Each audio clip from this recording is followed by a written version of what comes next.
the attachment of a generally polar, readily available in vivo molecule to a susceptible functional group. For purposes of functional group, think of glucuronic acid or glucuronide, okay? And glutathione as well.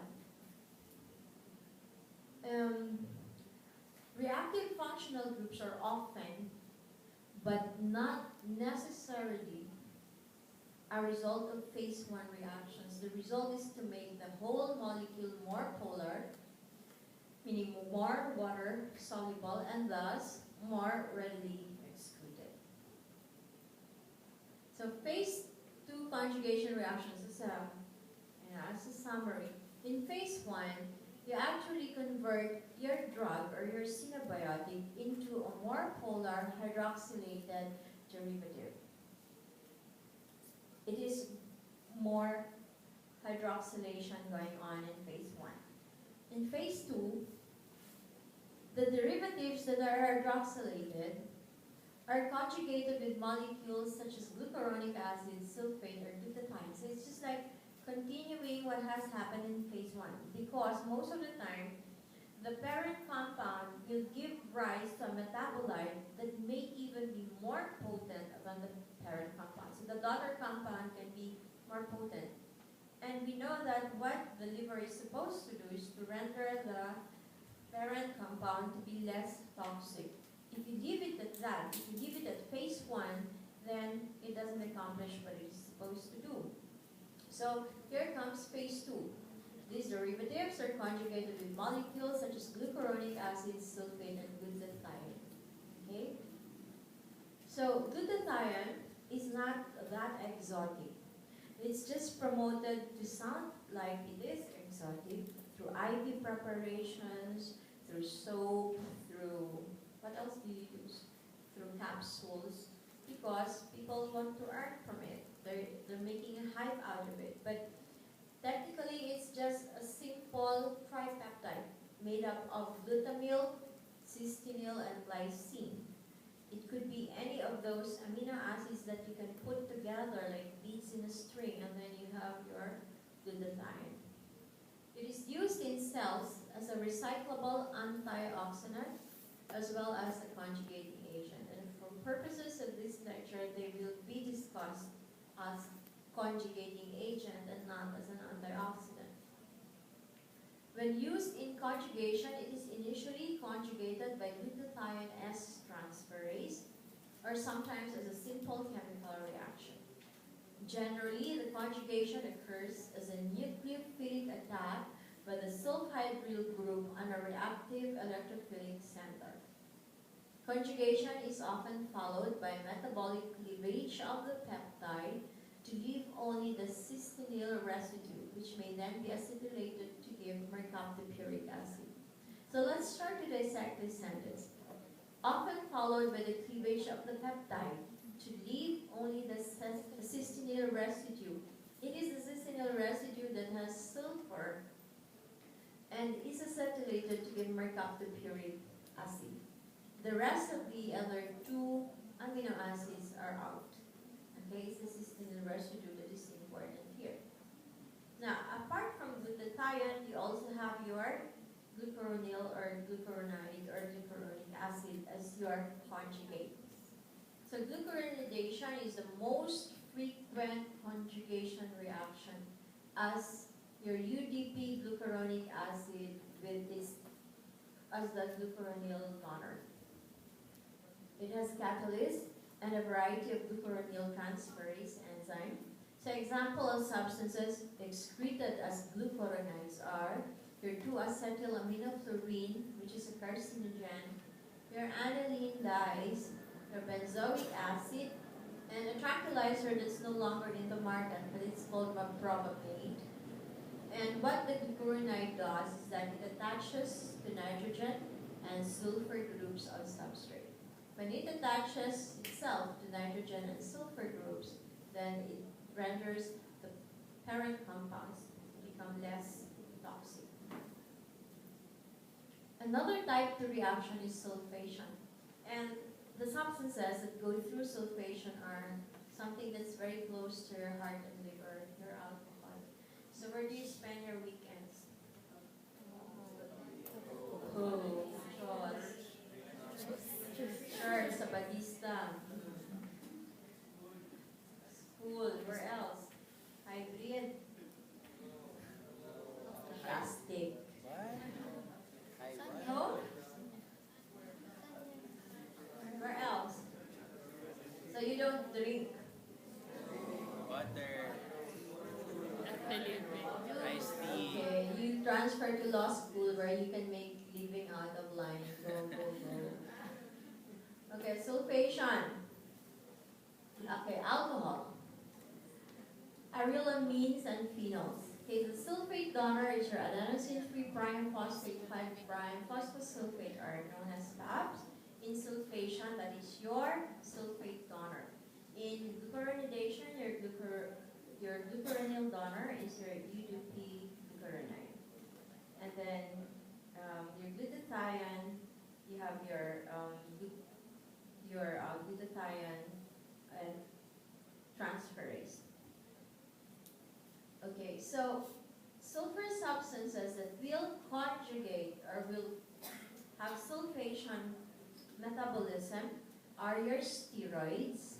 Okay, this will be very important for purposes of the exam. Your steroids, your glycosaminoglycans, your glycolipids, and glycoproteins. Okay? So, what does glutathione do? It's basically just a repeat of what has been mentioned before. Glutathione as transferase is increased in the liver cytosol when there's a need for the glutathione to conjugate. If potentially toxic synabiotics are not conjugated to your glutathione, it is free to combine covalently with DNA, RNA, and cell proteins. These are macromolecules. These are molecules that are very vulnerable and susceptible to attacks by synabiotics. And when that happens, the parent DNA will pass on the defect to the daughter DNAs. Okay. So important against toxic compounds like drugs and carcinogens, your glutamyl glycinyl groups belonging to your glutathione is removed by the enzyme because what remains would be the cysteine residue to form mercaptopuric acid. So acetyl-CoA is added to the amino group, and in the end, you have your compound mercaptopuric acid, which is a conjugate of L-acetylcysteine excreted in the urine. So this is how glutathione works as an agent in conjugation in trying to detoxify an agent by forming L-acetylcysteine along with mercaptopuric or mercaptopuric acid. So remember, in the previous slide we showed that these are the substances which need sulfation.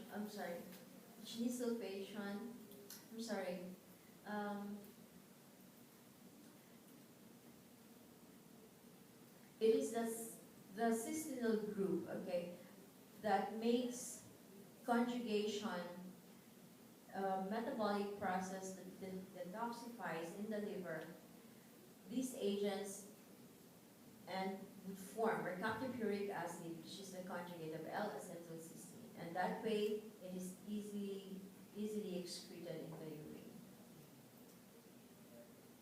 Okay, these are just reactions that are also considered phase 2. That's your sulfide group. So the other minor phase 2 reactions apart from conjugation, I said methylation is also a minor procedure. In methylation, you have a synabiotic that will be acted upon by methyltransferase. And in the process, your methyl donor is adenosyl methionine. So for purposes of the exam, please try to remember which are the different donors in conjugation for a particular reaction. So it's easy to remember if it's sulfation, if it's your glucuronidation, if it's this one, methylation, okay? You know which are the donors. This one is whether you remove the glutamate and the glycine in your glutathione, and you have your cysteine group forming your mercaptopuric acid here with the action of your S-acetyl-CoA. Okay. So when you have a process like acetylation, your in vivo, inside your body, reactant will be acetyl coenzyme A to produce acetylated derivatives. When you have amino acid conjugation, coenzyme A, ATP, and glycine amino acid gets into the picture, and you would have acyl derivatives. When you have methylation, your donor would be S-adenosyl methionine, and then you have methyl derivatives as your product.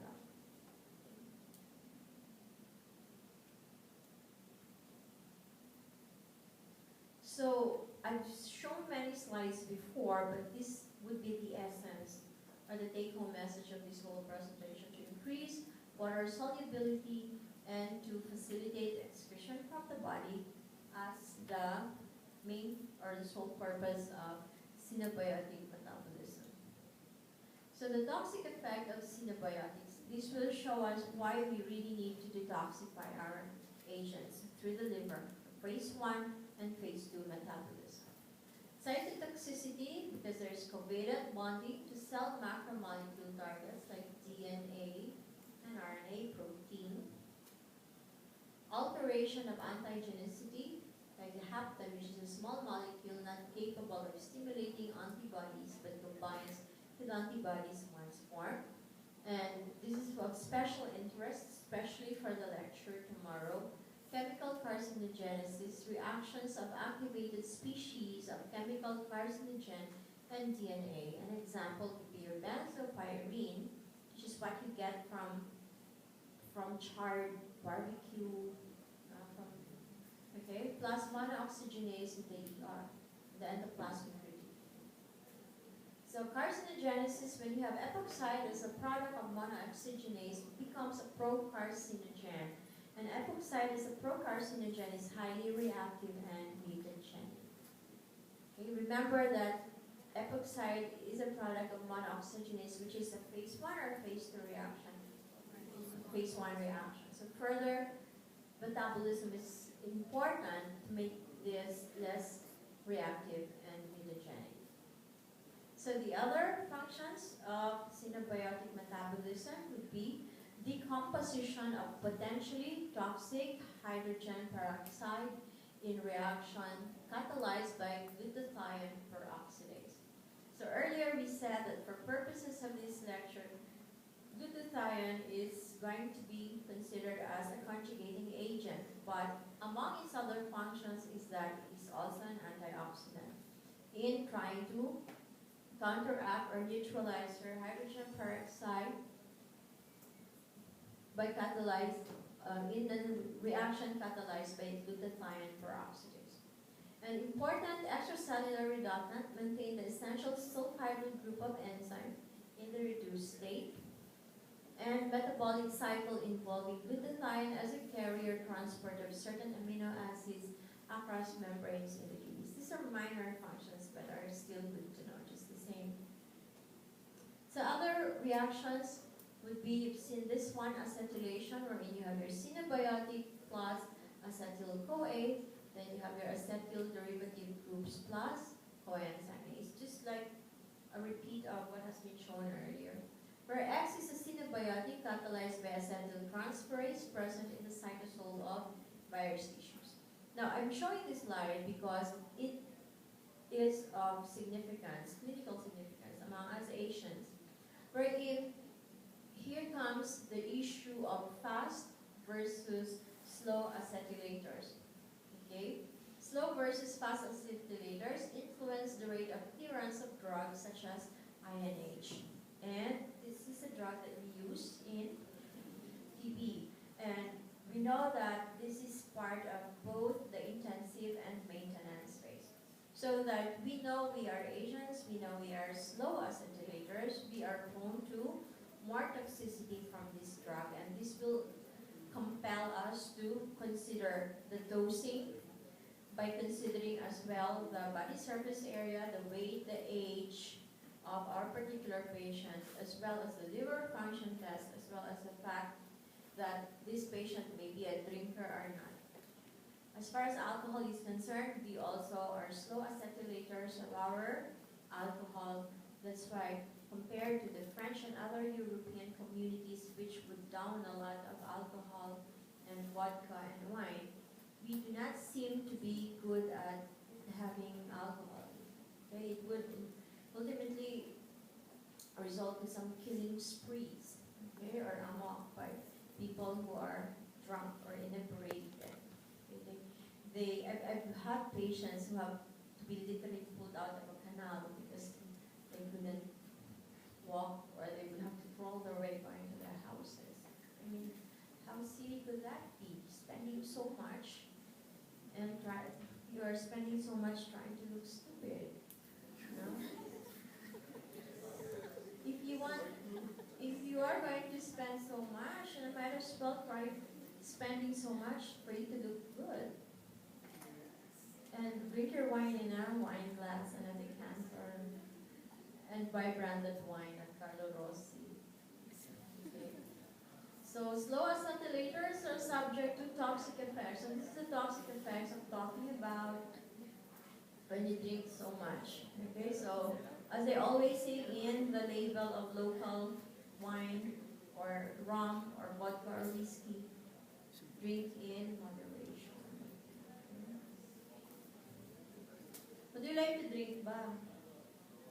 Aside from Cobra and Sting. Milk, who's milk?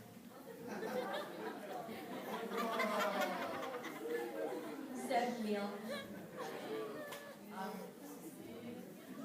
I'm not even asking what brand, who's milk. Okay.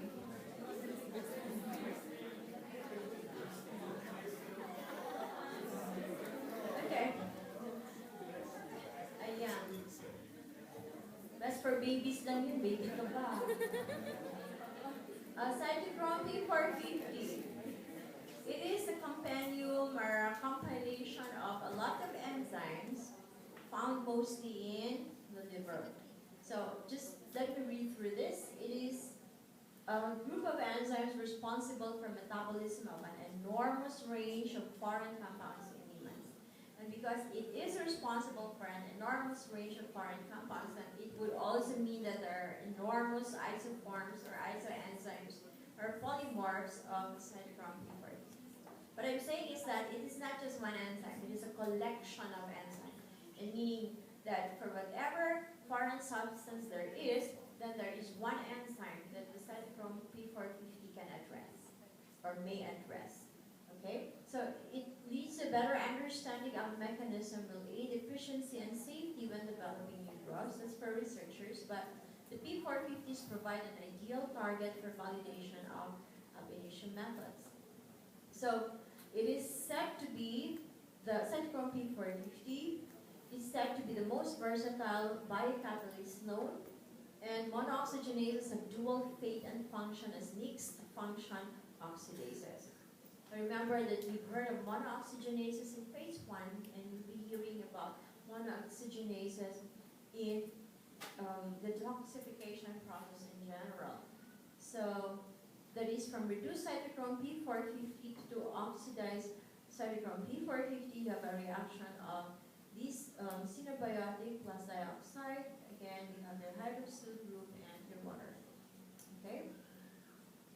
So there are so many enzymes in the cytochrome P450. So how do we name them? How do we know that this is the enzyme that is responsible? How do we map them out? And it is answered by the so-called isoforms of the cytochrome through its nomenclature, its system of giving names. You know, in the old times when there wasn't any Google or internet, we would go to the library, card, see the section, see the number and the classification on the spine of the book. Have you seen a book? Because all you have is a notebook or an iPad. So if you try to see the spine of the book, there would be set of numbers and letters, and they would correspond to the classification of the book, whether it's fiction, non-fiction, science, history, etc. And you would locate it in every shelf in the library. Okay? So that is how they also would form a library in the Cytochrome P450. And it's called the nomenclature. You have your Cytochrome YP450.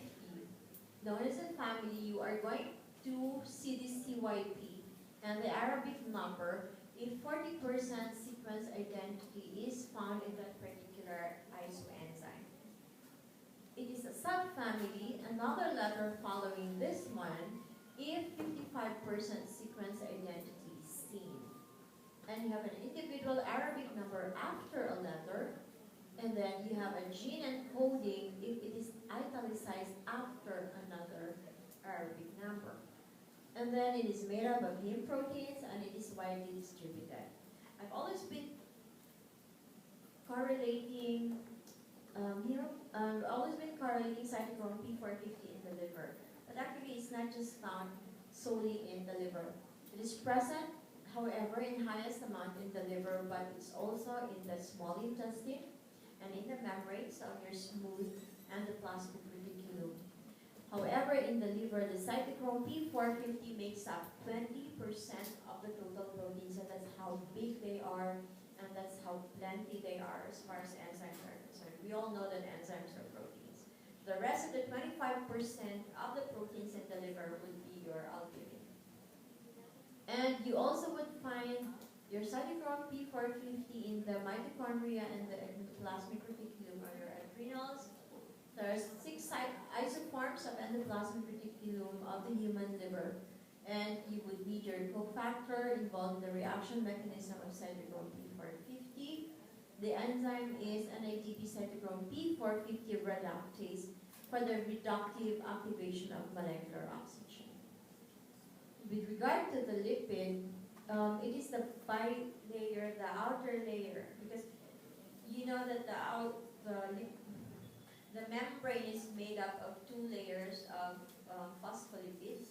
The inner layer being largely phosphatidylcholine, phosphatidylserine, and phosphatidylethanolamine. However, the outer layer is largely phosphatidylcholine, which is a major lipid found in the membranes of endoplasmic reticulum. And this is where you find the isoforms of cytochrome P450. Now, this slide is going to show us that cytochrome P450 or enzymes per se are inducible. And what do we mean by that? For example, a certain substance is taken in great quantities, prolonged quantities, or a great amount, then the endoplasmic reticulum is seen to be working hard as well, so that it is seen to be hypertrophic in a matter of 4 to 5 days. And why is this? Because they will be doing a lot of detoxification work. So they need more of these, they need to induce some more cytochrome P450 isoform that would detoxify phenobarbital. Okay?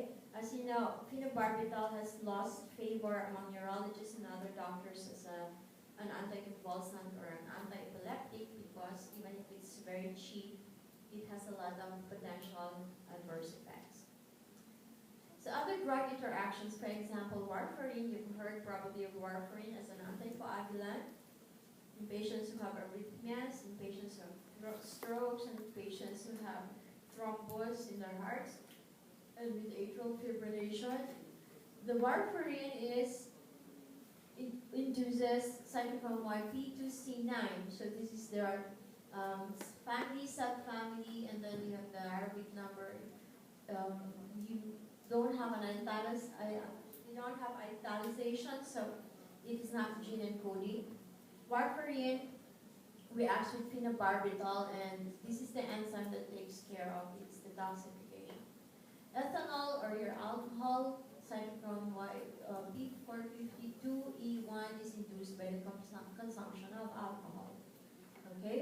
So there are other isoforms like your polycyclic aromatic hydrocarbons, Enzymes important in the metabolism of polycyclic aromatic hydrocarbon conversion of inactive pH from smoking to active carcinogen by hydroxylation. But no matter how much detoxification that you can derive from this action, the fact that there is continuous, almost substance abuse component in smoking cannot be neutralized and could potentially become a carcinogen by hydroxylation. Certain cytochrome P450 exist in polymorphic forms, and the polymorphism is very evident in cytochrome P2D6, which is involved in the metabolism of the bursoprin, which is an antiarrhythmic drug. So the clinical implication is that responsible for the metabolism of many drugs and environmental chemicals that it oxidizes. It is involved in the metabolism of drugs such as antiarrhythmics. The thing I can tell you about antiarrhythmics is that there have been more than a dozen drugs from the time I was a medical student and until now that were taken out of the market because of its cardiotoxicity. And you have your tricyclic antidepressants. The last to have been removed from the market was only last year, the Topranil. Off-label use was for diabetic neuropathy, but it was a very popular antidepressant during the time of Marcos.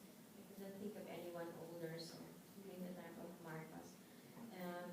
But I mean the 1970s and 80s. So it is used as antidepressant, and it is subcellular indication in that it is found in membrane bound and the plasma reticulum. So if you want to go through the database of the different polymers of CYP26 alleles, you can check this out, this link, cytochrome P450. Imagine it has its own website, diba? Just the cytochrome P450, P450 allele nomenclature committee, and you will find all the isoforms of this particular enzyme. I'll not belabor this one because it has already been repeated in the previous slides. It's just showing us the polymorphism, wherein your cytochrome PD26 is also known as this one. You have E, you have all these polymorphism. Okay, it is induced by pregnancy, and it belongs to the cytochrome P450 family. So just like a criminal, it sort of has aliases, but it still ends up to becoming the same in one person. So it still ends up to becoming one and the same cytochrome isoform, okay? In spite of the fact that it has polymorphism. Okay, so human cytochromes, there will be files for human cytochrome P450 alleles, and you will see the different polymorphs of these main human cytochrome P450. And there would be hundreds in the website. They are not, I mean, I'm not even asking you to let them, they would be just interesting to know that there's such thing as website for all these alleles. Okay. So you can that was my last slide, which is just an encapsulation of everything that I've said in the last 41 slides. Okay? So I hope you took note of the things that need to be taken into account. And I believe your exam will be on February 29th, so I'm likely to make, even if I leave on the 28th, I am likely to make questions for your evaluation exam derived from the 3 topics I'm going to lecture. So tomorrow I'm going to lecture on the biochemical basis of neuropsychiatric disorders and the cancer genes. Okay? So are there any questions?